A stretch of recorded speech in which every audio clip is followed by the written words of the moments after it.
Saludos, que el Señor les bendiga. Es Wilfredo Alexis de Iglesia Podcast y me acompaña el pastor y doctor Gilberto Miguel Rufat, a quien hemos tenido el privilegio de compartir la serie Los Últimos Días. Pastor, ¿quiere darle un saludito a la audiencia? Seguro que sí, agradecido, Wilfredo, por nuevamente otra oportunidad. Le damos la gloria a Dios desde inicio en todo el Señor. Para aquellos que no me conozcan, mi nombre es Gilberto Miguel Rufat, pastor actualmente, o uno de los pastores de la Iglesia Bíblica Jesucristo es el Señor en la ciudad de Halton, en Texas. Así que damos gracias a Dios. Amén, amén.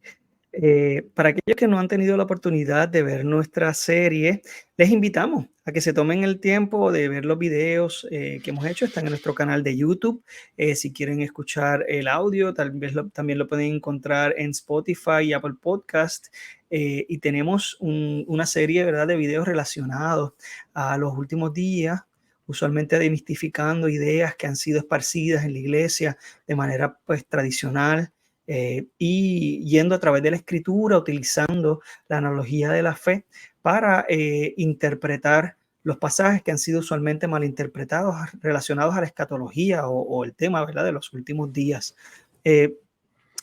Para eso, ¿verdad?, pues hemos utilizado como recurso al pastor Gilberto Miguel Rufat y estamos muy contentos porque ha sido una serie de mucha atención. Nos han escrito muchos de ustedes de diferentes partes del mundo. De Estados Unidos nos han escrito, de Carolina del Sur, de Texas, de Florida.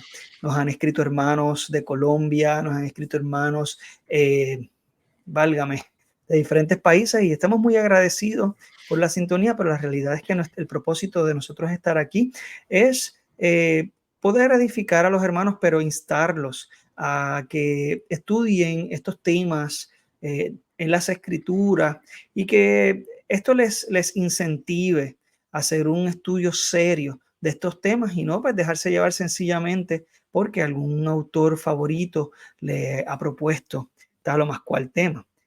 Al final, ¿verdad?, siempre nuestra finalidad es que la base y el fundamento de nuestra fe sea la misma escritura, que entendemos es la palabra de Dios, inerrante e infalible. Muy bien. Entonces, pastor, alguna de las cosas, ¿verdad?, que hemos hablado durante los episodios ha sido, entre ellas, pues que originalmente, ¿verdad? Cuando yo lo conocí originalmente de pequeño, usted se suscribía a, al dispensacionalismo clásico, ¿verdad? Cuando hablábamos de la escatología, entiéndase, ¿verdad? La teología o la teoría del rapto, la cual puede ser, pues es el dispensacionalista pretribulacionista y premilenialista. Pastor, ¿qué es lo que lo ha llevado a usted a hacer ese cambio, ¿verdad? ¿Qué fue lo que le hizo a usted, verdad, comenzar a cuestionar esta teología? Pues mira, Wilfredo, tengo que decirte que el estudio de las escrituras, me dediqué por mis primeros años, sí leía la Biblia, pero dependía mucho de literatura, de estar leyendo libros. Creo que es parte del problema que existe hoy en muchas personas, pastores, estudiantes del seminario, donde compramos la idea de algún teólogo, de algún pastor favorito, o simple y sencillamente nos vamos en la, no sé, en la ola de que algo aceptado. Sin embargo, cuando empiezo a estudiar la escritura prestando atención y no segmentándola, porque gran parte de estos estudios que uno encuentra en libros, pues no necesariamente se hace a mal, pero el pastor, a menos que sea un comentario de un libro, no va a exponer todo el libro, va a pasajes, por los pasajes que él cree que son importantes para poner el punto, y uno lo que tiene es una visión fragmentada, pasajes que uno no tiene la oportunidad de considerar el contexto y ver si realmente dicen lo que dicen, afirman lo que la persona dice que el pasaje asevera. Y es importante el estudio de las escrituras. Mi vida ha cambiado estos últimos años en el pastorado simple y sencillamente por dejar de leer libros y sí sigo leyendo libros, pero mi libro principal con el que me levanto por la mañana y trato de acostarme es con mi Biblia. Los otros son recursos donde puedo ir en algún momento dado a buscar cierta información, a corroborar si es un pasaje de dificultad que otras personas que uno considera que han sido buenos teólogos, a qué han llegado, cuál es su conclusión, cuál es su postura con relación al tema que uno está estudiando.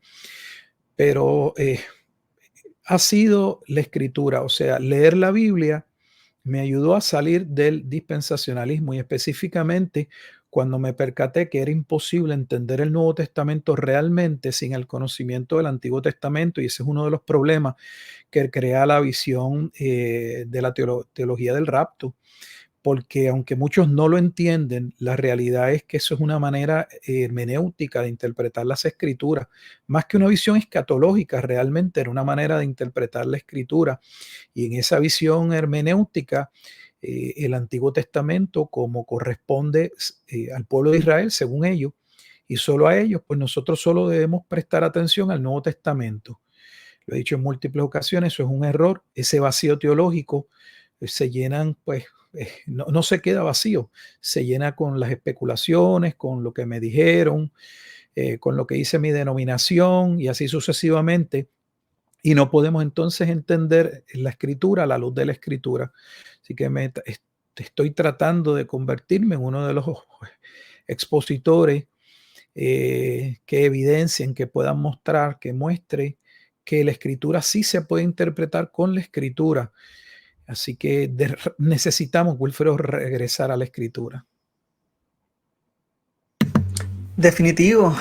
A mí me entristece, ¿verdad? Porque constantemente pues yo tuve una situación parecida y lo hemos hablado anteriormente en los episodios, tanto de su parte como de Michael y la mía, la razón por la cual también cambié de postura, porque también me suscribía a la misma teología, a las mismas doctrinas. Pues yo seguía, ¿verdad? Todas las novelas de Left Behind, me las leí casi todas, me encantaba, bueno, una cosa tremenda, pero entonces cuando iba a las escrituras se me hacía muy difícil llegar a las conclusiones que llegaban estos teólogos y veía que había mucha fantasía en esas ideas e ideas preconcebidas. Cuando yo trataba de buscar de dónde surgían ciertos análisis, mm, entendía que era sencillamente pura lógica, si se pudiese llamar de alguna manera, pero no realmente surgían de que la misma escritura explicara los pasajes que se estaban tratando. Así que es muy interesante el tema. Una de las cosas me gustaría, pastor, ¿cuáles son? Y vamos a entrar ya mismito, ¿verdad? En el libro, el tema, ¿verdad? Que queremos hoy discutir o que queremos enfocarnos es en el libro que ha salido recientemente del pastor Gilberto Miguel Rufat, el Apocalipsis de Juan. Es un libro que es un comentario al libro de Apocalipsis y contiene también otros aspectos, ¿verdad? Previos al comentario que son muy interesantes, entre ellos, ¿verdad? La autoría del libro, la fecha del libro, entre otras cosas. ¿Qué mitos son los más que usted entiende que son los más que afectan a la iglesia hoy día en cuanto a este tema escatológico? Pues mira, Wilfredo, dentro del aspecto escatológico en general, está el que lamentablemente un segmento o una parte de la iglesia, especialmente en aquellas iglesias que no son afiliadas o no pertenecen a iglesias históricas, aunque está en las iglesias históricas también, es esta postura dispensacional que, como ya hemos dicho, crea un problema interpretativo al separar el Antiguo Testamento del Nuevo Testamento, cuando la realidad es que toda la teología del Nuevo Testamento es el cumplimiento de lo que se dijo en el Antiguo Testamento. O sea, el Nuevo Testamento, debo decir, todo lo que se asevera allí, lo que se predica, lo que los apóstoles exponen, no es otra cosa que mostrarnos cómo se han cumplido las profecías que estaban vaticinadas en el Antiguo Testamento con relación a la llegada del Mesías y que se cumplen en la vida de Jesucristo. Pero con relación, por ejemplo, al libro de Apocalipsis, una de las cosas que encontré en mi trabajo de investigación, porque este libro sale como resultado de mi trabajo de investigación para mi grado doctoral, parte de mi trabajo era de poder demostrar hermenéuticamente quién era esa gran ramera que se discute en los capítulos 17 al 19, pero pues sabía que no puedo hacer un proceso exegético aislando 3 capítulos de 22 capítulos que tiene el libro Apocalipsis, así que me toma el tiempo de estudiar el libro completo y este libro es el resultado de esa investigación. Una de las cosas que encontré fue que la fecha que aceptada por la mayoría, que es una fecha tardía, la fecha bajo el emperador Domiciano, pensé que iba a encontrarme una evidencia abrumadora para apoyar esta fecha en el año básicamente 95. Y la realidad es que no la encontré. Lo que encontré fue que esta postura es sostenida principalmente por una cita de Ireneo de León y me llamó mucho mi atención el que un libro como este en el Nuevo Testamento sea datado usando evidencia pues, secundaria y no la evidencia interna, o sea, evidencia externa y no la evidencia que corresponde a lo que se desprende del propio libro. Así que hay muchas cosas que se dicen que luego en el rigor de la investigación, de buscar los documentos, de ver la prueba si existe, luego uno se encuentra con que muchas personas han venido repitiendo cosas que las dieron por buenas, pero que no existe tal evidencia. De hecho, la evidencia actualmente es contraria. Apunta una fecha temprana, aún reconocido por muchas personas. Entre ellos, ya he mencionado en múltiples ocasiones Justo González, quien en su libro Historia del Cristianismo, todavía ese libro no ha sido editado, él no ha cambiado su posición. Altamente Y utilizado también, sí, lamentablemente, en sí, los seminarios. en cualquier seminario se utiliza a cualquier nivel. No se da casi una clase de historia del cristianismo que no se use a Justo González. Sin embargo, pues he dicho ya públicamente que cuando escribe su libro sobre Apocalipsis, cómo leer Apocalipsis, entonces él mismo reconoce que esa evidencia no es tan contundente y que es posible que realmente no haya sucedido en ese periodo. Así que eso cambia drásticamente todo en muchos aspectos, porque la datación de un libro puede ser muy importante en el significado del mismo, y especialmente en un libro que inicia en el capítulo 1, los versículos 1 al 3, aseverando las cosas que deben suceder pronto, porque el tiempo está cerca. Entonces, como algo que estaba pronto a suceder, porque el tiempo está cerca, todavía es un evento que está en el futuro. ¿Cómo entender eso? Así que son muchos los aspectos que me fui encontrando también, por ejemplo, con relación a Juan. Hoy, con todo esto de la alta crítica y la crítica textual y así, entre muchos aspectos, también se ataca el libro Apocalipsis en su autoría y se entiende que no fue Juan el apóstol quien lo escribió. Y básicamente el argumento tiene que ver con el idioma, con el griego que se utiliza. Me parece que no es un argumento fuerte, simple y sencillamente porque en muchos casos a veces el cambio podría darse en el uso de un escriba o alguien que fue quien finalmente tomó notas de lo concerniente, o simple y sencillamente en el caso de Juan, el hecho de que Juan, sabemos, sus últimos años los pasó en Asia Menor, así que pudo haber claramente pulido su griego, que no sería a lo mejor el mejor griego, pero ya estando en Asia Menor, donde el griego pues era todavía mucho más común, se llegara a pulir su griego. Lo que no podemos realmente probar, o no es probar, o sea, ¿cómo podemos? Hay una serie de similitudes entre el Evangelio de Juan y el libro de Apocalipsis que no pueden ser contestadas, sino como que es el mismo autor, Claro. porque no se encuentran en los otros evangelios, son Ujú. propias del Evangelio de Juan y entonces aparecen en el libro de Apocalipsis, como por ejemplo, como el tema del verbo. Ese tema del verbo se sabe que es propio de la teología juanina, como algunos le llaman, pues así mismito está en el libro de Apocalipsis y así sucesivamente. El tema de Juan el Bautista anunciando las bodas. Juan el Bautista es el Elías y él es el amigo del esposo. Y en Apocalipsis encontramos el tema de las bodas también. Y así hay un sinnúmero de aspectos que yo muestro en el libro que claramente evidencian que se está hablando de un mismo autor. Y sin embargo, eso se pasa desapercibido o no se le ha prestado la debida atención, aunque no es un elemento en sí que cambie tanto el libro, La más lo sería, interpretación. claro, la interpretación del libro, Ujú. más lo sería tal vez si el autor pues corresponde a otra fecha, habría que verlo, pero yo te diría que la parte más importante que encontré en términos de la introducción al estudio, al libro de Juan, fue encontrarme con que la fecha tardía, a mi juicio, usted podrá ver el libro, es insostenible. Punto. Ok. Wow, muy interesante. Hay otros aspectos, ¿verdad?, que he notado en el libro también. Usted habla un poquito también de la estructura, perdón, del libro, la estructura quiástica que tiene. ¿Qué impacto tiene esta estructura del libro en la interpretación del libro como tal?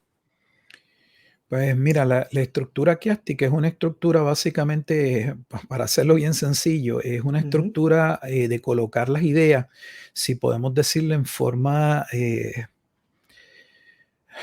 como si fuera, si fuera una flecha, donde se inicia en el punto A, se va al B, se va al C, vamos a decir que el centro es el D.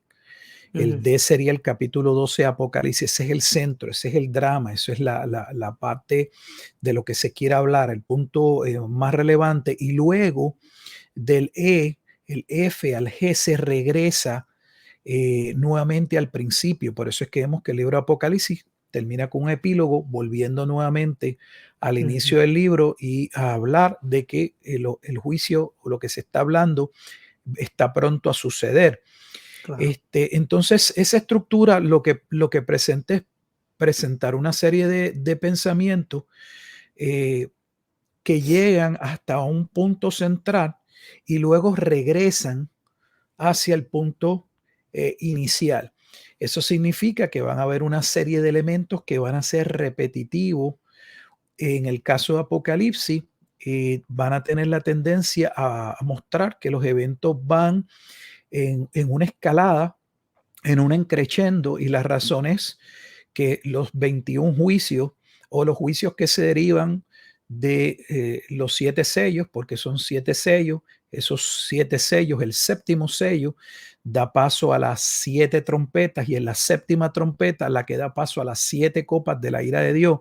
La razón de esos 7 viene de Levíticos capítulo 26, donde se establece que el pueblo que está bajo pacto, cuando fuese sorprendido, cuando Dios los llamase arrepentimiento por sus pecados, y si el pueblo no se arrepentía, vendrían 7 veces más fuertes los juicios que ya habían comenzado, y así sucesivamente. Entonces, Apocalipsis no lleva necesariamente una idea cronológica, porque si estamos hablando de un arco quiástico, usted notará que básicamente el libro podría terminar en el capítulo 12, Ujú, en esa batalla que es sumamente importante, en el momento en que Miguel se levanta para defender a, al hijo de aquella mujer. Y ese es el cumplimiento de Daniel capítulo 12. Y es importante porque Daniel capítulo 12 tiene que ver con el día de la desolación, la desolación. Y esa desolación está unida al capítulo 7.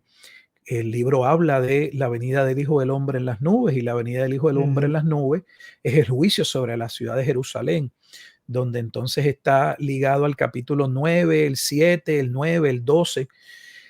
del libro de Daniel. Así que hay una gran correspondencia entre el libro de Una Apocalipsis correlación. y el libro, sí, y el libro de Daniel, entre otros libros, como lo es Ezequiel, Isaías, Jeremías. Todo el andamiaje de la interpretación del libro de Apocalipsis tiene como base el Antiguo Testamento. De hecho, es posiblemente el libro que más citas o alusiones tiene al Antiguo Testamento, y es lo que crea la dificultad, que fue otro elemento que me encontré en la interpretación. No es posible entender el libro de Apocalipsis sin entender el Antiguo Testamento primero. Por ejemplo, cómo podemos entender las bestias que aparecen en Apocalipsis capítulo 13. Por ejemplo, la primera bestia que tiene 10 cuernos y que es mencionada como teniendo relación con diferentes animales. Esa imagen claramente viene de los reinos que son presentados en Daniel capítulo 7. Así que no es un monstruo, no es que Satanás se pone más feo ni nada por el estilo. No es una imagen grotesca de Satanás, simple y sencillamente esa bestia corresponde a imágenes que vienen del libro de Daniel. Así que es imposible entender el libro de Apocalipsis sin tomar con mucha seriedad el Antiguo Testamento. Okay. ¿Qué otros aspectos usted presenta en su libro que usted entiende que son importantes, ¿verdad?, mencionar en este momento, ¿verdad? Creo que el libro es muy interesante y me gustaría, ¿verdad?, que el lector se tome el tiempo de leerlo. Y hemos tratado algunos de estos temas también en la serie de los últimos días, tanto en Iglesia Podcast como en Ortopraxis Podcast y también en el canal de Gilberto Miguel Rufat en YouTube. Yo les recomiendo, y voy a hacer una pausa aquí, que también escuche, usted hizo unos estudios para su congregación local del libro de Apocalipsis. Usted también puede accesar esos estudios en el podcast Abramos la Biblia, el cual realmente son las predicaciones o los estudios que usted hace en su congregación, ¿cierto? Eso es así. Y para mí han sido de mucha bendición. Entonces, les recomiendo de verdad que se tome el tiempo de escuchar esos episodios, que también escuchen los episodios que ha hecho el pastor relacionados a los profetas del Antiguo Testamento, porque definitivamente yo he podido, lo que el pastor está mencionando, lo he experimentado en que pues muchas veces malinterpretamos la profecía porque primero no entendemos el Antiguo Testamento, no entendemos los profetas del Antiguo Testamento y al no entenderlos, pues tampoco vemos cómo se relaciona con el Nuevo Testamento y cómo se relaciona con la profecía del Nuevo Testamento. Pero sí, pastor, ¿qué otras cositas usted entiende o qué temas, ¿verdad?, se debe encontrar entonces el lector cuando se acerque a su libro? Pues una de las cosas que va a encontrar es que en nuestro caso vemos la distinción que hace el dispensacionalismo premilenialista con relación a que hay que distinguir el juicio de Armagedón de el juicio de Gog y Magog. Las dos batallas son dos batallas diferentes que en muchas ocasiones son consideradas como una misma batalla. Eso sucede, por ejemplo, en el preterismo total o completo. Usted va a ver que para ellos poder tener que todo se cumple en el año 70, tanto Armagedón como Gog y Magog son una misma batalla. Pero no es propio de solo del preterismo completo, también en el amilenialismo general se ve así, en el posmilenialismo, a no ser que sea el posmilenialismo preterista parcial o el amilenialismo que es preterista parcial, o sea que entiende que hay una parte de la profecía que tuvo cumplimiento, entonces esa parte de la profecía que tiene que ver con el juicio de Jerusalén va a ser el juicio que corresponde a la batalla de Armagedón, y hay una separación. En ocasiones ni aún con eso hay una separación, ni tan siquiera lo ven. Pueden presentar el juicio contra la gran ciudad de Jerusalén y todavía mantener Armagedón y la batalla de Gog y Magog como si fuera un mismo evento. Y la razón por la que esto ha creado tanta confusión dentro de la interpretación escatológica tiene que ver por una mala comprensión del libro de Ezequiel y especialmente los capítulos que abordan este tema, y me refiero a los capítulos 38 y 39 del libro de Ezequiel. Si no se entiende bien lo que allí se dice, podría muy bien verse como si fuese una misma batalla, y la realidad es que se presentan dos momentos dentro de lo que se narra en Ezequiel, donde hay un juicio, pero luego posteriormente hay otra batalla más, y en esa segunda batalla entonces Dios protege la ciudad.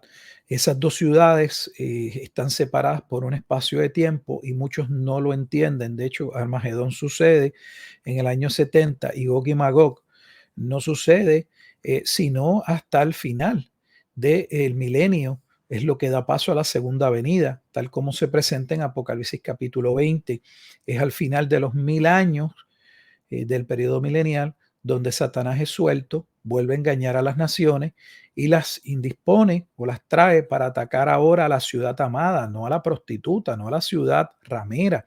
Ahora se le llama la ciudad amada, la esposa de Cristo. No puede ser la misma ciudad. Ujú. Entonces no podemos tener una ciudad destruida y una ciudad protegida a la misma vez. ¿Cómo puede ser el mismo evento, un evento que sucede 1000 años antes y luego el mismo evento sucediendo 1000 años después? Y así sucesivamente hay una serie de eventos que claramente muestran que esos dos eventos no son el mismo evento.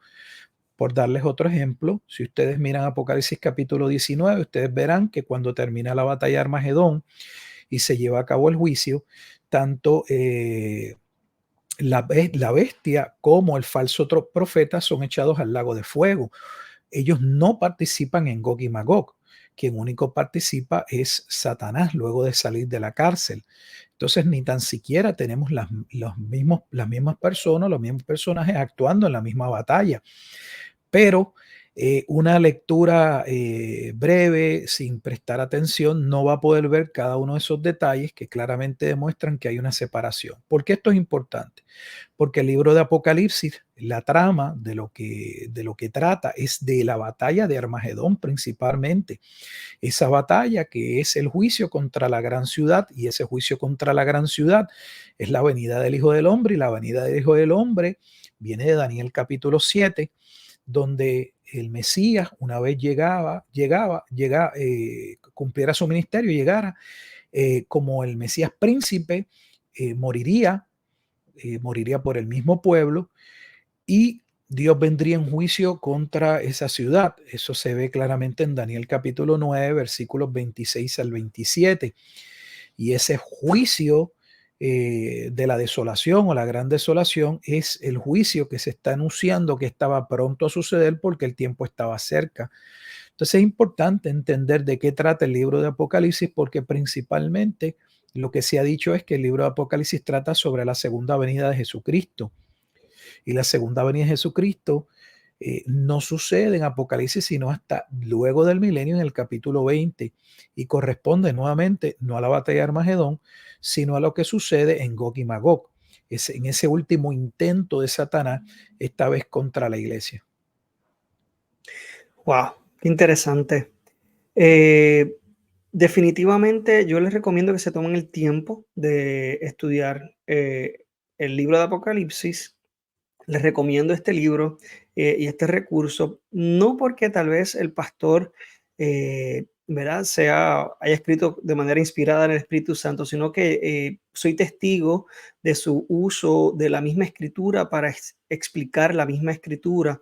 Y es increíble cuánta evidencia está en nuestras caras y muchas veces no las reconocemos porque estamos tan llenos de ideas preconcebidas y entramos al texto ya con unos lentes que no nos permiten ver el texto simple y sencillo como está escrito.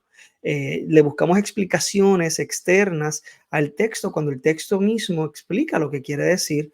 Y pues creo que es muy importante que tengamos esta visión, la cual es la que los autores originalmente tuvieron en mente cuando el Espíritu Santo los inspiró.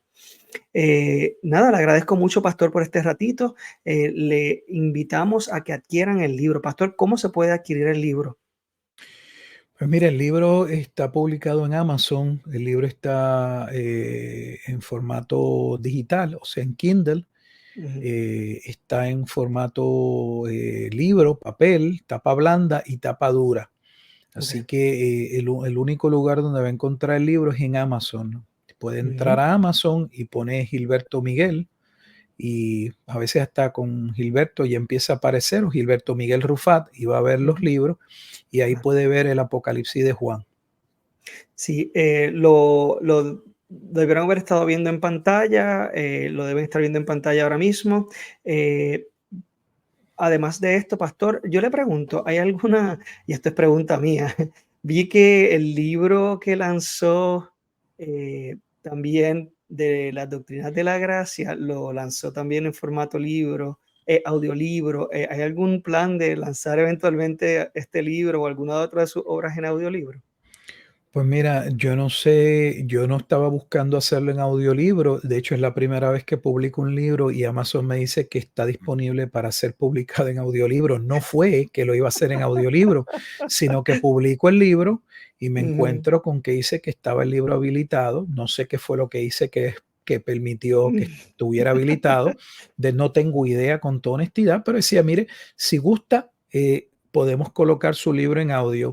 Y le dije que sí, y simple y sencillamente lo único que tuve que hacer fue escoger una de las voces que Amazon me Ujú. daba Sí. para que esa voz sea la que lea el libro y listo, porque como toda la información ya ellos la tienen con relación al autor y todo, fue lo único Ujú. que tuve que hacer. Los otros libros no me aparecen que como que los La puedo opción. habilitar. No sé si tiene que ver por las notas o cómo configuré las notas del libro, no sé, para mí yo hice lo que siempre hago para publicar mis libros. De verdad que no, tendría que preguntarle a alguien que sepa y que me diga Sí. a lo mejor qué fue lo que hice, pero no fue que estaba tratando de hacerlo en audio, aunque sí hay personas que me han dicho Ajá. que sería muy bueno que estuviesen en audiolibro, Sí. porque no todo el mundo pues gusta la lectura, pero cualquier persona en su camino al trabajo, en algún tiempo que esté en la casa, a lo mejor cansado, no quiere tomarse un libro en la mano, pero puede sentarse a escucharlo. Y así sucesivamente. Hay personas Sí. que trabajando me dicen, pastor, pues En me ha mi ayudado caso, mucho. sí. Perdón. Sí, Sí, lo no, que... ajá, perdona, continúa, sí. No, no, no. Te escucho, Wilfred, te escucho. Bueno, sí. Pues no, que en mi caso es que yo lo leo y lo escucho, de las ambas maneras, pues, de alguna razón, pues, como que lo que no capto en la lectura, lo capto, oyendo y nuevamente los leo. Cuando son libros de teología, me gusta hacer esto, ayuda muchísimo a obtener como que la mayor parte de la lectura, pero nada, me pareció interesante sencillamente porque, leí ese libro que lanzó digitalmente y lo leí y lo escuché también en audiolibro y me pareció muy buena la narración. Qué bien. Bueno, pastor, rapidito para la audiencia, ¿cómo la audiencia puede escuchar sus estudios? ¿En qué plataformas usted ahora mismo está publicando sus estudios? Yo siempre he dicho que están bajo mi nombre, pero me percaté hace poco, sin entrar en la explicación, de que no aparece bajo mi nombre. A mí me aparece el canal de YouTube bajo mi nombre. De hecho, Ujú, ahora mismo se supone que si yo entro, me dice que es Pastor Rufat. ujú, Decía Gilberto Miguel Rufat para mí, así era como lo tenía. Luego lo cambié a Pastor Rufat para hacerlo más cómodo. Tal vez el nombre, como está en pantalla, es como muy difícil, Gilberto Miguel Rufat, aprendérselo todo. Alguien me dijo, ok, ¿por qué no pones tu apellido? Casi nadie lo único. tiene, úsalo. Pastor Rufat, es bien fácil de que la gente pueda recordarte de esa forma. Dije, pues muy bien, Ujú, lo voy a hacer.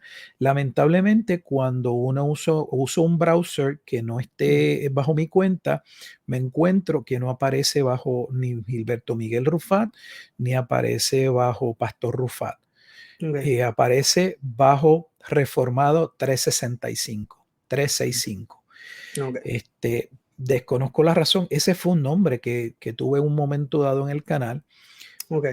porque así tenía un blog y en el blog donde escribía era Reformado 365 y dije, pues le voy a poner al canal el mismo nombre, pero nada, Ujú. si lo buscan, le va a aparecer más rápido por Reformado 365.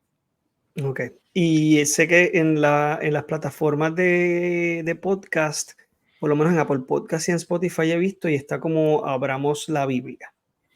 Bueno, Sí, yo tengo no tengo una sincronía en eso, así que alguien después me va a tener que ayudar para ver cómo pongo todo en un mismo nombre, claro. porque, tengo el nombre en uno, el apellido en el otro, y en el otro no sé el middle name, el segundo nombre hay pero bueno, No, lo más importante es que lo encuentran entonces en YouTube como Reformado 365 y en las plataformas de podcast como Abramos la Biblia. Y pueden accesar nuestros videos y nuestra serie de los últimos días en Iglesia Podcast y Ortopraxis Podcast. Muchas gracias por escucharnos, que el Señor les bendiga, y recuerden siempre que la base de nuestra fe es la Escritura.